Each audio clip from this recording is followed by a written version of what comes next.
Merci Madame la Présidente, chers collègues.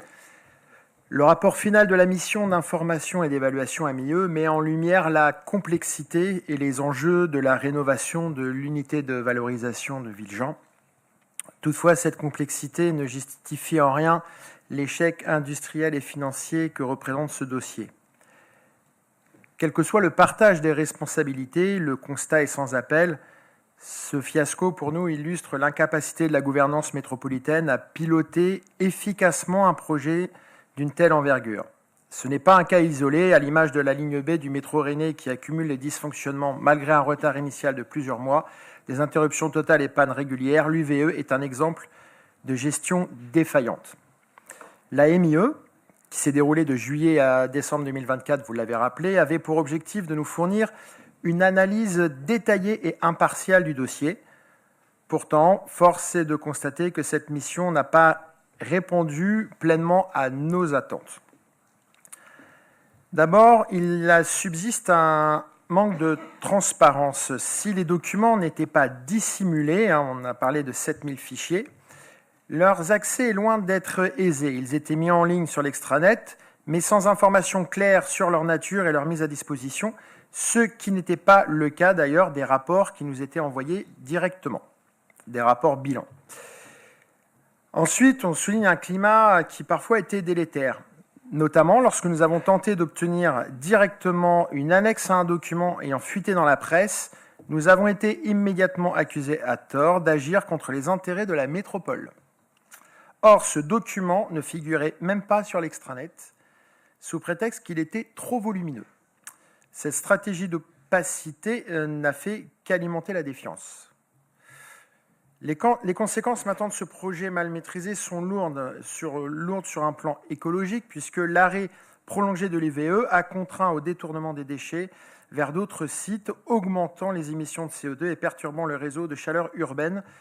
L'utilisation accrue du gaz naturel a aggravé le bilan carbone avec une hausse de 18 849 tonnes de CO2 entre 2019 et 2023. Sur le plan financier, ça a été dit tout de suite, la rénovation a nécessité un investissement beaucoup plus lourd, plus de 120 millions d'euros entre 2021 et 2023, financé par un emprunt massif.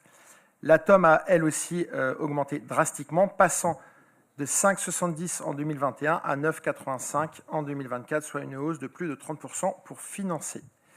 Les dépenses supplémentaires, détournement des déchets sur coûts de collecte, achat de gaz, ont aggravé l'endettement de la métropole.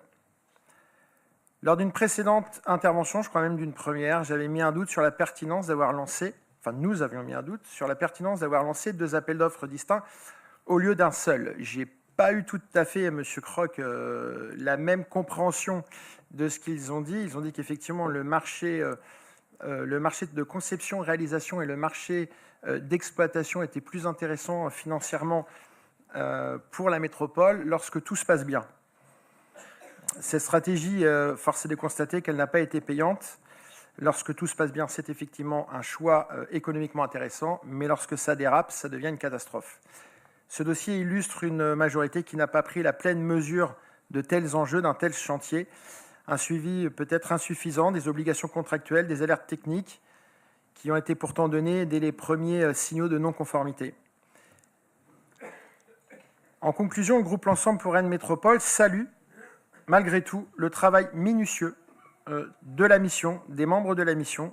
Cependant, cette mission a mis en lumière pour nous une gouvernance qui a été défaillante sur ce dossier, incapable d'anticiper et de réagir efficacement. Bien que les procédures aient été respectées pour sécuriser juridiquement et financièrement la métropole, cette approche défensive ne compense pas l'absence d'une gestion proactive. Les habitants de Rennes qui en supportent aujourd'hui clairement les conséquences financières et environnementales sont en droit d'envisager une gouvernance à la hauteur de leurs attentes. Malheureusement, la justice devra trancher, mais nous savons qu'un mauvais accord vaut mieux qu'un bon procès. Vous avez choisi le procès. Espérons que son issue ne viendra pas alourdir une facture déjà exorbitante, car au final, ce sont toujours les contribuables métropolitains qui payent. Je vous remercie.